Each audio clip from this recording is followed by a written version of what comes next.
working-class northern town, there's a chance you'll stumble across a terraced street like none other.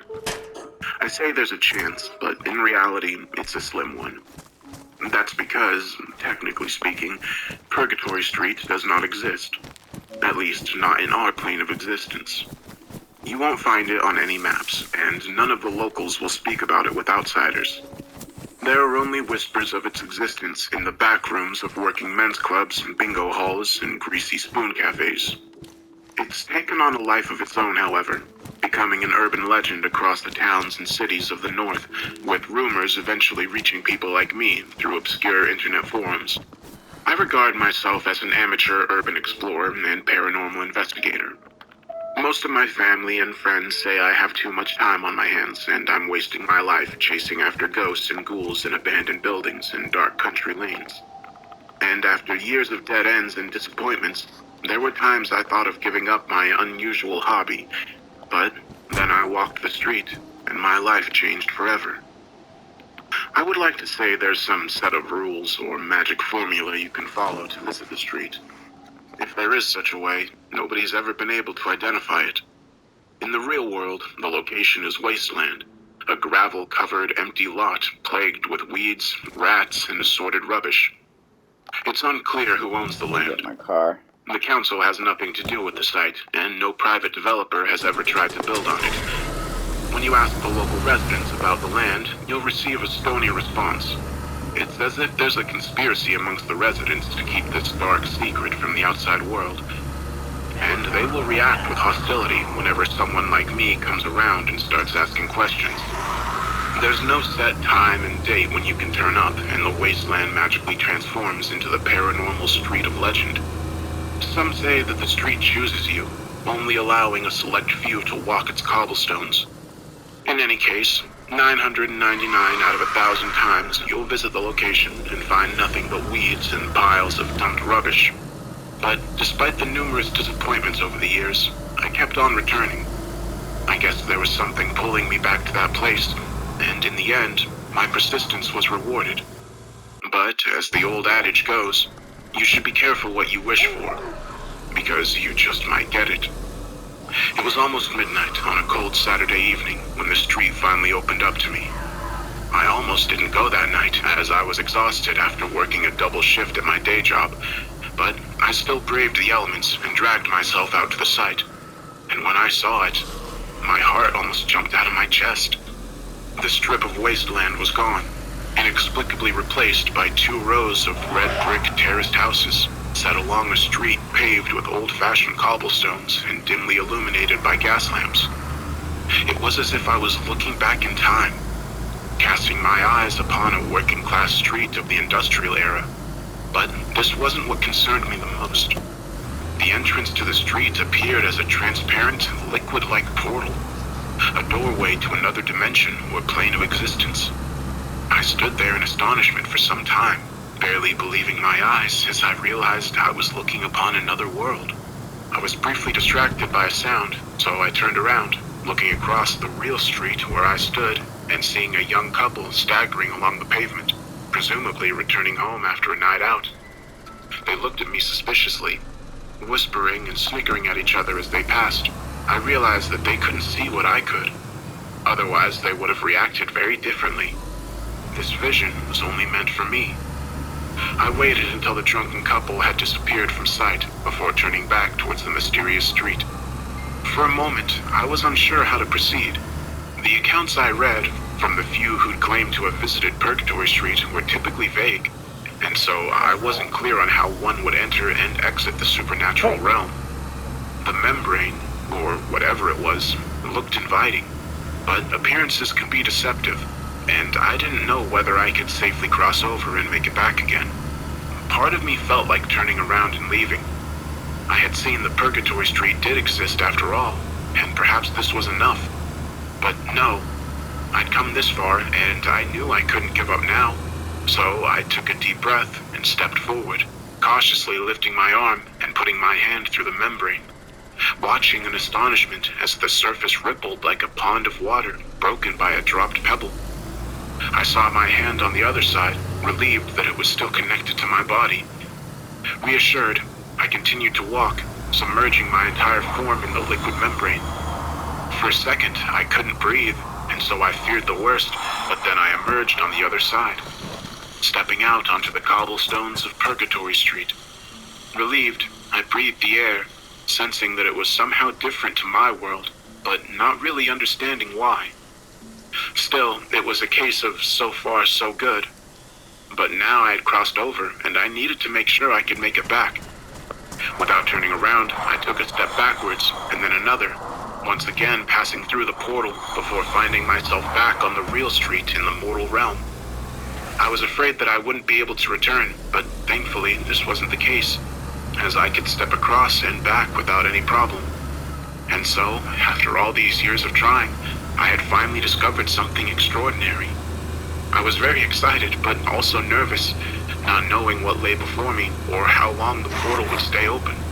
But I was determined to explore the street and uncover its secrets, and so I moved on without delay. And this is what I saw. The street itself is like a throwback to a bygone era. It's difficult to place it precisely in the historical context, as there are a number of anachronisms. What you do see when you first step foot onto the road is rows of 2 up, 2 down terraced houses on either side of the street. Their front doors opening right out onto the pavement. The lamps lighting up the road appear to be gas rather than electric, although I have no idea who maintains them.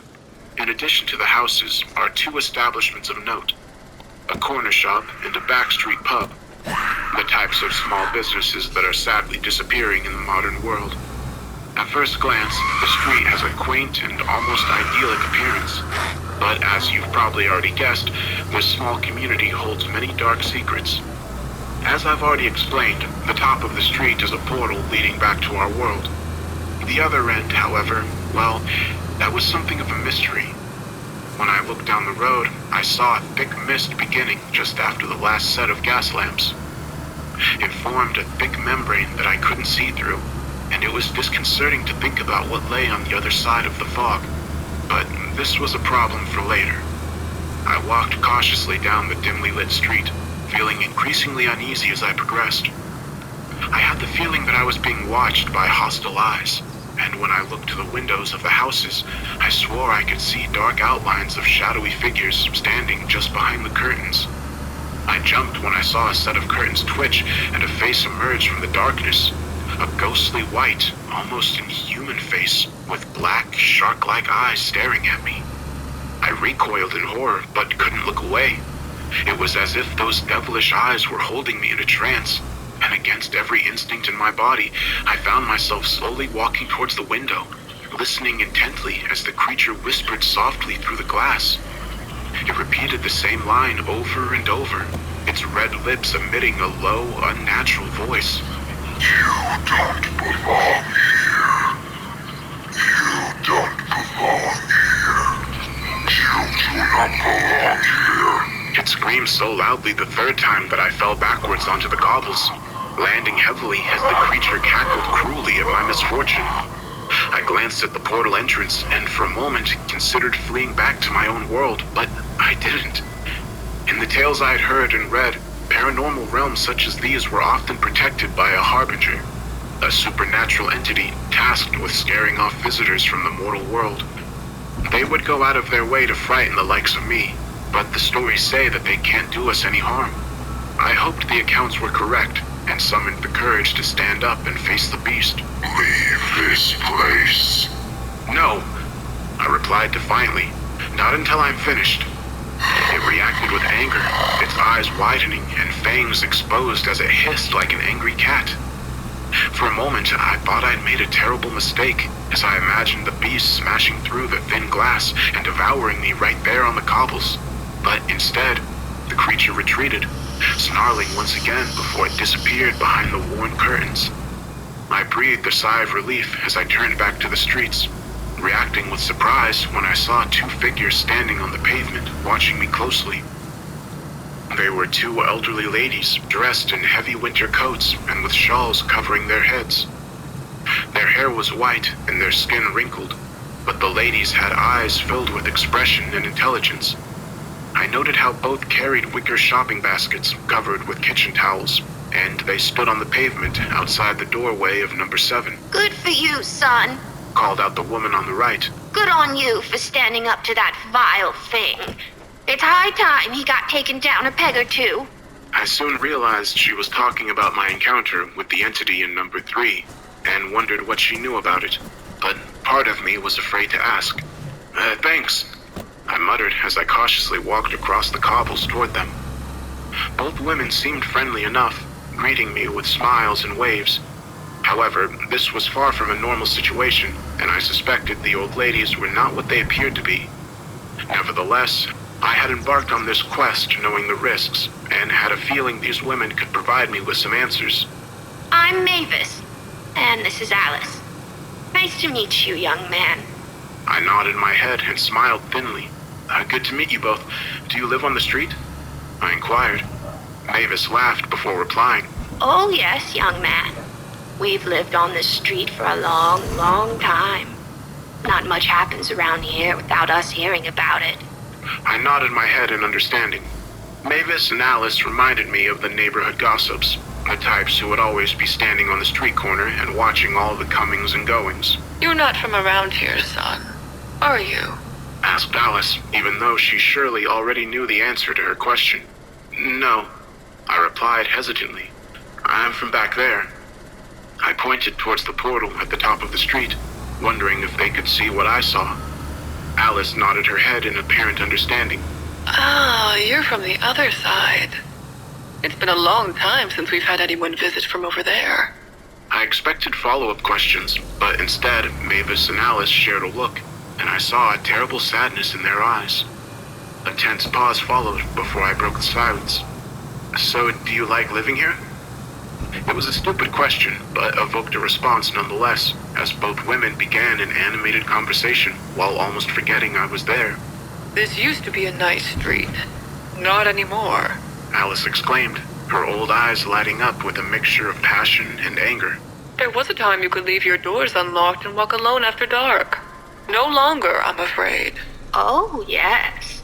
Mavis agreed whilst nodding her head. It's all gone to hell. That Mr. Smith in number 13. You know he beats his wife and kids after he's been on the drink. Shameful. And that's not the half of it. What about Sally in the pub? Don't get me wrong, it's a terrible tragedy what happened to her, but now she's really lost the plot. You're right there. And what about Mr. Rashid? He used to run a respectable business. But there's something very strange about that man. I won't be patronizing his shop again, let me tell you. Oh, me neither. And don't get me started on that young hoodlum from number 33. They're calling him Billy the Kid these days. Did you know that? God help us. He watched too many of those damn Western films, I suppose. No discipline in that household. They let him run wild, terrorizing the whole street. Where's it going to end? My tired brain was nearly fried with the deluge of information. I wanted to ask for more clarification about the street and its residents, but fate intervened. I saw the projectile out of the corner of my eye, ducking instinctively as it missed my head by mere inches. Next, I heard glass shattering against the cobblestones. I looked around and saw a young boy wearing shorts, a ruffled shirt, a peaked cap, and with a thick scarf tied around his neck. There was a wickedness in his eyes as he laughed cruelly, although I suspected he was disappointed that the bottle he'd thrown missed its mark. Mavis waved her fist at the boy and shouted in anger, crying, Damn you, Billy! You're a bloody menace! Alice calmed her friend down, placing a hand on her arm before saying, Come on now, Mavis. Let's get indoors before it gets worse. And with that, they escaped into number 7, slamming the door shut behind them and leaving me alone on the pavement. Shocked at the lady's sudden retreat, I shot the boy in angry glare, only to be met with a one-finger salute and more mocking laughter. I lost my temper at this, shouting, You little bastard, come here! The boy started to run, and I foolishly chased after him, not stopping.